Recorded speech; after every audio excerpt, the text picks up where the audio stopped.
شروع اللہ تعالیٰ کے بابرکت نام سے جو دلوں کے بھید خوب جانتا ہے۔ عبد الرحمن بن زیاد سے روایت ہے کہ ایک وقت حضرت موسیٰ علیہ السلام کسی مجلس میں بیٹھے تھے۔ اتنے میں ابلیس ان کے پاس آیا اور اس کے سر پر کلہ دار ٹوپی تھی جس میں طرح طرح کے رنگ تھے۔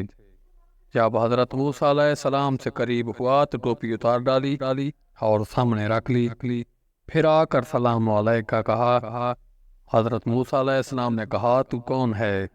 بولا میں ابلیس ہوں۔ موسیٰ علیہ السلام بولے خدا تجھے زندہ نہ رکھے، تو کیوں آیا ہے؟ کہنے لگا میں آپ کو سلام کرنے کے لیے آیا تھا کیونکہ آپ کا مرتبہ اور آپ کی منزلت اللہ تعالیٰ کے نزدیک بہت ہے۔ حضرت موسیٰ علیہ السلام نے پوچھا وہ کیا چیز ہے جو میں نے تیرے سر پر دیکھی تھی؟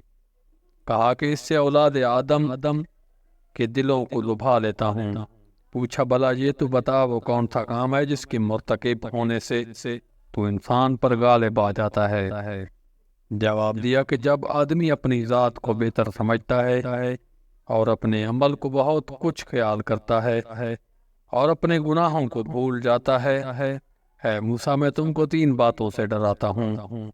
ایک تو غیر محرم عورت کے ساتھ تنہائی میں نہ بیٹھنا، کیونکہ جب کوئی غیر محرم کے ساتھ خلوت میں ہوتا ہے تو اس کے ساتھ میں بذات خود ہوتا ہوں، میرے ساتھی نہیں ہوتے، یہاں تک کہ اس عورت کے ساتھ اس کو فتنے میں ڈال دیتا ہوں۔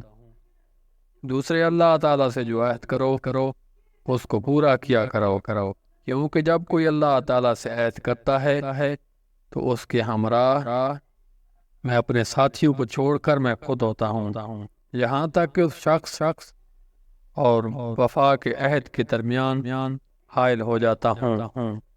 تیسرے جو صدقہ نکالا کرو اسے جاری کر دیا کرو، کیونکہ جب کوئی صدقہ نکالتا ہے اور اسے جاری نہیں کرتا تو میں صدقہ اور اس کے پورا کرنے کے بیچ میں حائل ہو جاتا ہوں اور یہ کام بذات خود کرتا ہوں، اپنے ساتھ والوں سے نہیں لیتا۔